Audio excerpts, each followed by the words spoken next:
안녕하십니까. 아마도 국내 유일 기업가 정신 교육 전문 방송 무편집 롱테이크 생방송 앙트너슬의 대강 초대범입니다. 안녕하십니까. 이러니까 인사를 정확히 해야겠죠.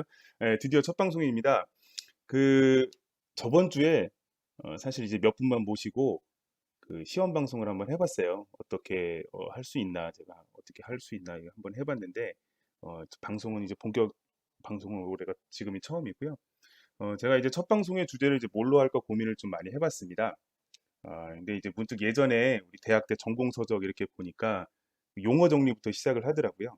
그래서 오늘은 우리가 이제 많이 쓰는데 되게 많이 쓰고 비교적 잘 알고 있지만 정확하게 구분해서 쓰고 있지 않는 그런 용어에 대한 정리들을 일단 한번 하고 시작을 하도록 하겠습니다.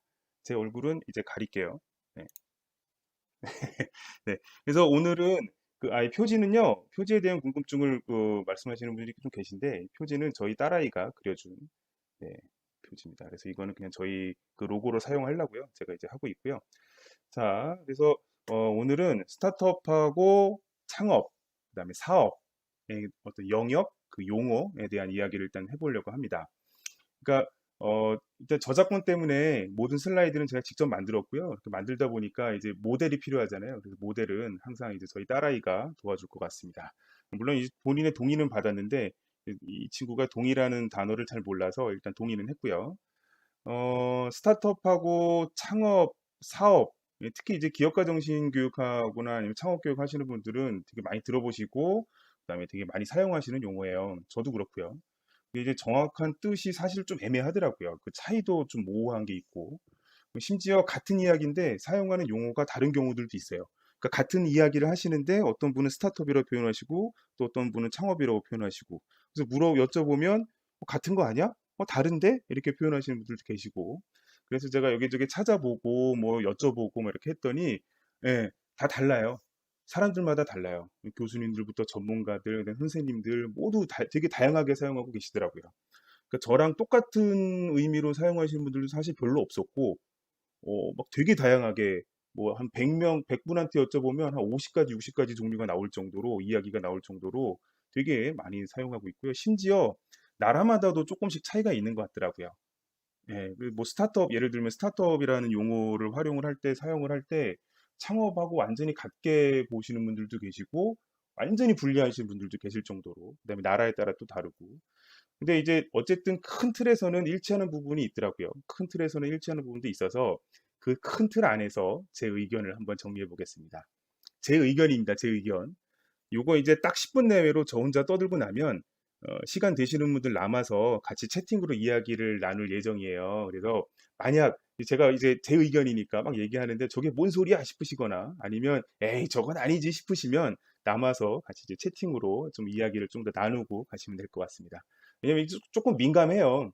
이게 어떻게 보면 이제 제 의견을 위주로 얘기합니다만 저도 이제 공부하거나 배운 거를 기반으로 할 거고 이제 그런 부분도 보면 뭐 사람들마다 교수님들마다 전문가들마다 선생님들마다 의견이 조금씩 다른 부분이 있기 때문에 조금 민감한 부분이 있어서 그런 부분들을 좀 말씀해 주시면 좀 진짜 저거는 틀렸다 저건 진짜 아니다 싶은 건 말씀해 주시면 다음 주에 사과 방송으로 사과 방송으로 시작하도록 하겠습니다.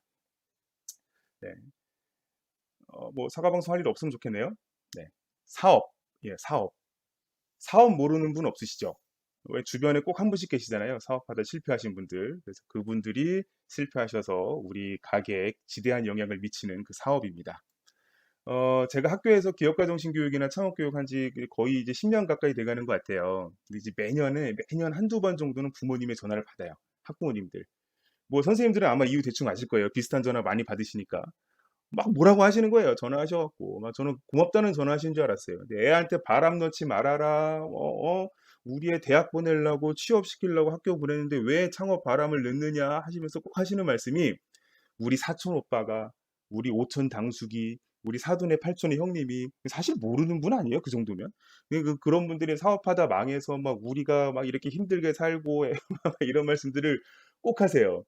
그래서 저는 이제 말씀을 드리죠. 어머님, 저희는 창업을 교육하는 게 아니라 창업 교육을 도구로 활용해서 학생들에게 삶의 지혜를 가르치는 기업가 정신 교육을 하고 있는 겁니다. 라고 말씀을 드리면 뭐 똑같죠. 뭐 네. 제 말을 들으라고 전화하신 건 아니니까요. 네, 하여튼 그렇습니다. 그러면 다시 넘어와서 사업을 시작하는 걸 우리가 뭐라고 하죠? 사업을 시작하는 거. 창업 아닐걸요? 예전에는 그런 말 안 썼었어요. 보통 개업이라는 말 많이 쓰지 않나요? 왜 우리 중국집 새로 오픈하면 꼭 신장 개업이라고 이렇게 써 있잖아요. 그쵸? 중국집을 창업했다는 표현은 많이 못 들어보셨죠? 개업이라는 말을 많이 쓰죠. 그쵸? 그 다음에 공장을 새로 지었어요. 거기도 개업이라는 표현을 오히려 써요. 근데 뭐 요즘에는 뭐 중국집에도 창업이라는 말도 많이 쓰고, 이게 중국집을 제가 어떻게 뭐 막 저기 하는 건 아니고요. 이제 예를 들기 편해서 드는 겁니다. 그래서 창업이라는 말이 되게 이제 보편적인 용어가 된 것 같아요. 근데 이제 아마 제가 찾아보니까 보편적인 용어가 된 건 1990년대 우리 벤처 창업 붐이 막 일었잖아요. 그때부터라고 하더라고요. 그러면서 개업하고 창업을 혼용하기 시작했다는 말을 어디 논문에서 봤는데 어떤 논문이 정확히 기억은 안 나네요. 제가 나중에 한번 찾아서 올리도록 할게요. 이 논문들 보면 그런 얘기들이 있더라고요. 역사 뭐 관련해서. 그러면 일단 창업하고 개업을 구분해야 되겠죠. 그쵸? 개업이 사업을 시작하는 거라면 창업은 창업은 뭘까요? 창업은. 그죠? 새로운 무언가. 네. 새로운 무언가가 그 핵심인 것 같아요. 무언가. 이 무언가에는 보통 이제 아이템을 말하죠. 보통 이 새로운 무언가의 무언가는 아이템을 말하더라고요. 아이템을. 무언가는. 근데 새로운 사업 아이템으로 시작하면 창업. 그러니까 기존의 사업 아이템이면 개업. 뭐 이 정도로 받아들이면 될까요? 네. 그런 것 같아요. 보통 그렇게 많이 사용을 하는 것 같아요. 근데 그 새로운 무언가의 이 무언가가 꼭 아이템이어야만 할까라는 이제 생각을 할 수 있죠. 만약에 사람이 새로우면 그건 창업이 아닌가요?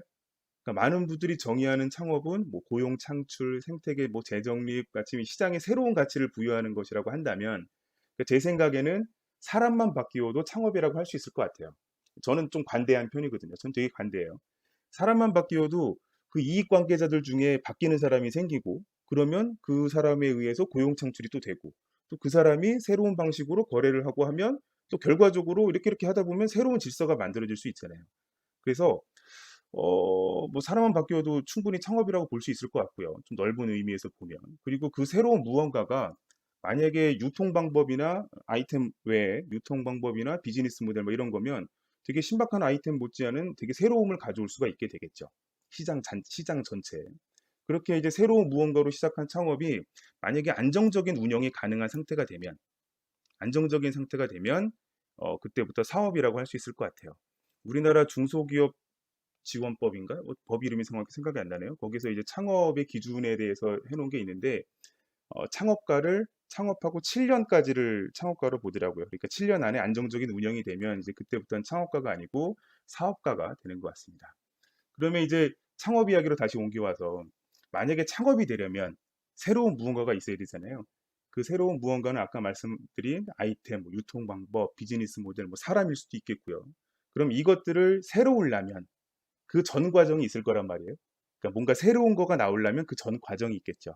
예, 우리가 학생들 가르칠 때 많이 말하는 문제 발견, 뭐 문제나 기회 발견, 문제 해결, 그다음에 아이디어, 이거 왜 자꾸 이게 클릭이 되죠? 그다음에 비즈니스 모델, 마케팅, 뭐 이런 것들이 있을 수 있어요. 그러니까 저는 개인적인 의견이에요. 지금은 정확히 개인적인 의견입니다. 저는 이 창업으로 가기까지의 과정을 스타트업이라고 생각을 합니다. 그러니까 과정에 좀 집중하는 거예요. 스타트업을 하나의 창업 기업으로 정의하는 분들도 많고 저처럼 그 과정이라고 정의하시는 분들도 계세요. 어쨌든 저는 스타트업은 주변의 문제를 발견하고 그 문제를 해결하기 위해서 새로운 무언가를 만들어내는 그게 아이템이든 뭐 수익 모델이든 뭐든 간에 그 만들어내는 그 과정을 스타트업을 그 과정 자체를 스타트업이라고 저는 생각을 합니다. 그러니까 되게 막 많은 사람들이 막 공감할 수 있는 문제를 해결해 줄 수 있는 그러니까 꼭 그렇지 않더라도 엄청 신박하거나 신박하다는 표현을 자꾸 쓰네요. 엄청 새롭거나 완전히 엄청난 기술을 바탕으로 한 아주 새로운 아이디어를 아이템화 시키는 과정. 그러니까 아이디어를 아이템화 시키는 과정.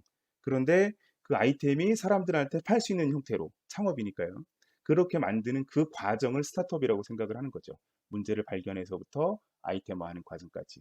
물론 거의 대부분 창업으로 이어지니까 스타트업을 기업으로 보는 것도 그 뭐 기업이라고 보는 그 영역 안에 속하는 말씀입니다만 저는 이제 그 과정에 조금 더 집중한다는 말씀입니다. 그러니까 그래서 아이디어를 창업 아이템화하기 위해서, 그러니까 이 아이디어가 창업 아이템까지 가는 이 과정, 그러기 위해서 팀을 만들고 고객을 설정하고 비즈니스 모델을 만들고 마케팅 전략을 세우는 그 과정. 그 전에, 이전에 문제를 발견하기 위해서 사람들하고 공감하고 저 사람이 나랑 다른 거라고 받아들이고 끊임없이 고민하는, 내가 고민하는 게 저 사람이 고민하는 게 아닐 수도 있고 저 사람이 고민하지만 나는 별거 아니라고 할 수 있지만 어쨌든 그런 것들을 이겨내고 끊임없이 고민하고 하는 그 과정이 스타트업의 핵심이라고 생각하는 거죠. 그렇게 해서 창업으로 가고 거기서 안정화되면 이제 사업으로 가는 그런 어떤 과정이라고 저는 생각을 해요. 사업이 되기 전에 창업 전에 스타트업의 과정. 그러니까 스타트업부터 창업, 사업으로 그런 과정. 그러니까 스타트업을 저는 이제 과정이라는 의미에서 조금 더 의미를 두고 있습니다. 과정이라는 쪽에 조금 더 의미를 두고 있습니다. 이제 그렇게 되면 결국 우리가 창업 교육이라고 하는 영역이 어디까지인가를 생각해 볼 수가 있겠죠. 예. 벌써 10분이 됐네요. 조금 뭐 10분 내외라고 했으니까 한 2분 안에 끝낼게요. 그래서 우리가 연습을 안 하고 해서 그래요. 죄송합니다. 이게 아까 처음에 말씀드린 대로 생방송이거든요. 편집도 없고. 그렇게 되면 결국 우리가 이제 창업 교육이라고 하는 영역이 어디까지인가를 이제 생각해 볼 수가 있는 거죠. 저는 요 정도를 생각을 해요. 창업 교육의 영역을. 그러니까 우리가 문제 발견하고 공감해서 아이디어 내고 팀 만들고 그렇게 해서 아이템화 시킬 때까지. 아이디어랑 아이템은 좀 구분을 해야 되거든요. 이건 다음에 또 얘기를 할게요. 아이디어를 아이템화 시키는 그 과정. 그 과정을 저는 이제 창업 교육의 영역이라고 생각을 하는 겁니다. 어쨌든 그 과정에 집중해야 되는 거예요. 이게 문제를 찾고 해결하고 하는 그런 과정. 그래서 저는 이제 창업 교육을 어떻게 보면 스타트업 교육이라고 말하는 게 더 옳을 수도 있다는 제 개인적인 개념으로는 그렇게 생각을 하고요. 그런 과정에서 이런 과정에서 공감 능력, 학생들에게 창의력, 도전 정신, 문제 해결 능력 등을 가르치면서 이것들이 유기적으로 연결해 주는 거, 이것들을 유기적으로 연결해 주는 게 우리의 창업 교육의 핵심이라고 이 연사 강력하게 주장합니다. 제 생각이에요. 물론 이제 대학원에서 책에서 인터넷에서 뭐 다른 선생님들하고 이야기한 거 교수님들하고 이야기한 내용을 바탕으로 하긴 합니다만 어쨌든 제 생각입니다. 네, 혹시 어디 가셔서 야 어디 가서 조대범이가 그렇게 얘기하던데 이런 얘기 하시면 안 돼요. 유튜브 보니까 말이야 막 이런 얘기 하시면 안 돼요. 네, 그냥 제 의견이고 선생님하고 맞으시면 아 그런가 보다. 조금 다른 부분이 있으면 이따 좀 같이 이야기하시면 될 것 같고요. 그래서 처음에 말씀드린 대로 만약에 이 의견이 아니다 싶으면 이따가 남아서 같이 이야기를 좀 해주시면 될 것 같고요. 오늘은 일단 이 정도에서 마무리하도록 하겠습니다. 사업하고 스타트업 그 어느 정도의 구분을 좀 지어봤고 그 다음에 그러면 거기에 따라 자연스럽게 올 수 있는 창업 교육의 영역은 어디까지인가? 그래서 그걸 또 뭘 가르쳐야 되고 이런 것들은 다음 시간에 조금씩 이어나가도록 할게요. 네, 10분씩만 할 거예요, 무조건. 왜냐하면 1시간씩 이렇게 해버리면 제가 더 이상 할 게 없어지거든요. 그래서 10분씩 잘라서 조금씩 하도록 하겠습니다. 자, 그러면 일단 실시간 스트리밍 나가는 거 녹화하는 건 여기까지 마치고요. 네, 이렇게 짧다고요, 10분이. 네, 감사합니다. 네. 일단 여기까지 마치고요. 네, 저희는 일단 뭐 시간 없으신 분들은 우리 저기 끝났나요? 한번 다녀왔습니다. 그거 보시느냐고 10분에 시작하자는 분들도 계시는데, 네, 다음 주에 만나도록 하겠습니다. 감사합니다. 이만 끊겠습니다. 감사합니다.